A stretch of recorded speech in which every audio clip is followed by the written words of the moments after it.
새로운 장관 후보자나 신임 청와대 수석들의 의혹도 계속 불거지고 있습니다.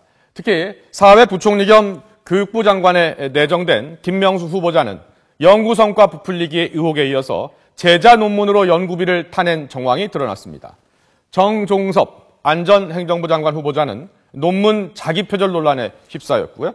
송광용 신임 교육문화수석도 서울교대 총장 시절 수당 1,400만 원을 부당하게 받았다가 환수 조치 당한 것으로 드러났습니다.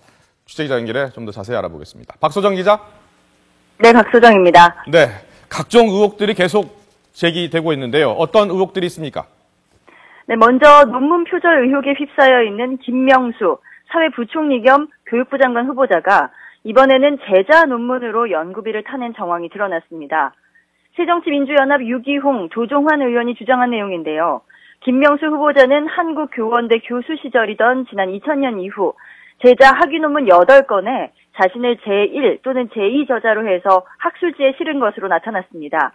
이 3건으로는 1270만 원을 받았고 또 다른 3건, 그러니까 제자와 공동으로 쓴 논문으로는 1300만 원을 받는 등 모두 2500만 원이 넘는 연구비를 받은 것으로 분석됐습니다.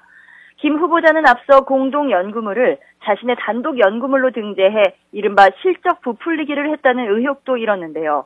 이런 잇따른 의혹에 대해 김 후보자는 앞으로 열릴 인사청문회에서 사실관계를 해명하겠다면서 개별 사안에 대해 답하지는 않고 있습니다. 그리고 국내 대표적인 헌법학자로 꼽히는 정종섭 안전행정부 장관 후보자에 대한 의혹도 불거지고 있습니다. 논문 중복 게재 의혹인데요. 정종섭 후보자는 지난 2006년 학술지 법과 사회에 탄핵 제도와 헌법 디자인이라는 논문을 발표했는데요. 한 해 전 다른 곳에 실은 논문과 상당 부분이 겹치는 것으로 나타났습니다. 또 1995년 헌법학 연구에 실은 논문도 91년 법과 사회에 발표한 논문도 다른 학술지에 실린 논문들과 많이 중복됩니다. 자신의 기존 논문을 별도의 인용 표시 없이 여기저기 실는 행위는 실적 부풀리기가 되기 때문에 금지하고 있습니다. 역시 정 후보자도 청문회 때 입장을 밝히겠다면서 구체적인 해명은 하지 않고 있습니다. 청와대 신임 수석과 관련한 의혹도 계속되고 있는데요.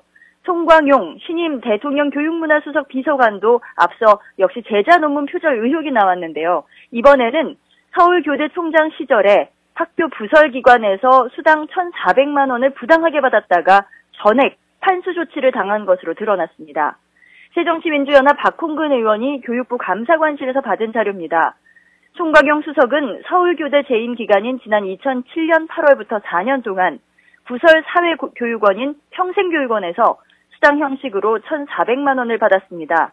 하지만 감사 결과 수당이 잘못 지급된 것으로 드러나 환수 명령과 경고 조치가 내려졌습니다.